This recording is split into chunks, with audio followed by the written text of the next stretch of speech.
Christo Brand was a prison guard, one of several who were responsible for guarding Nelson Mandela.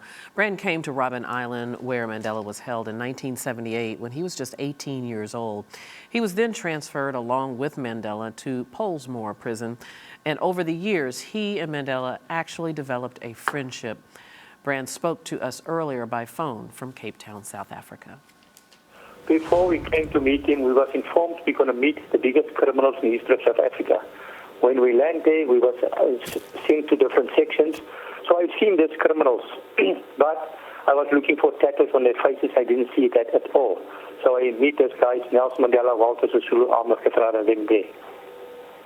And tell me, when you did meet him, what were your earliest impressions of him? My early impressions, when I met them, I didn't see any gangsterism in them. I see there's a different type of prisoner, and they were very friendly and polite and greet us friendly. We were not really allowed to communicate with the prisoners, but we could have seen they are very disciplined and well-behaved. Tell me about how your friendship developed over the years. I understand that it was a slow process.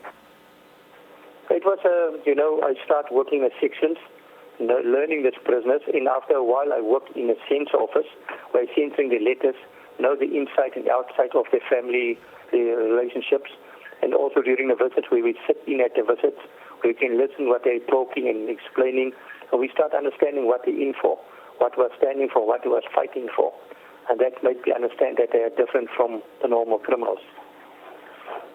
I also understand that over time, as you and Nelson Mandela developed that friendship and that trust, that you were supposed to keep an eye on him, monitor his mail, and at sometimes even record his conversations. How did that go? In 1978, when I arrived on Robben Island, then Mandela was 60 years old that year. And masses of birthday cards came from all over the world. And during that time, he was only allowed to receive 6 birthday cards from his direct family. And at a later stage, I told him, Mandela, there was about 65,000 and more, maybe, cards receiving for you, but it was all burned by the sense office. So he thanks me that he at least know there was demand from people outside still remember him. And then also through the letters was also letters which was been thrown away, burned, cut, where I tell him a letter came from Molly Blackburn of this lady, of that person, which was not allowed to receive. So he thanks me for that. And during his visits, he will always say during the visit, he talk in such a way that the security ones not pick it up and mention that, send for that and that person for me my greetings. Tell them I'm fine. That is just a message to say that he had received, that the letters was received, but he didn't get it at all.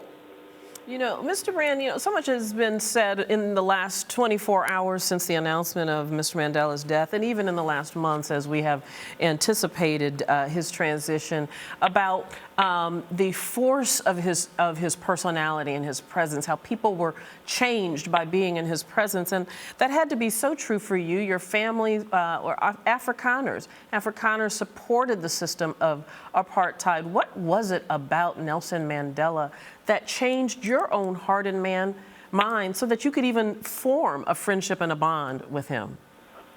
Where I grew up on a farm, my friends was all blacks and coloreds who work on a farm, and children who was there. I grew up with him.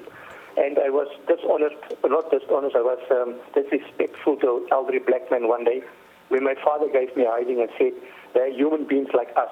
I didn't know much about apartheid. Only when we get to the cities and towns, I've seen different things of apartheid taking place here. But the relationship, because I came from the farm, Mandela was from a farm, we could have talked about planting vegetables and things in his garden and discussing certain things in the gardens, and also become closer to each other through the land, touching the soil of the ground.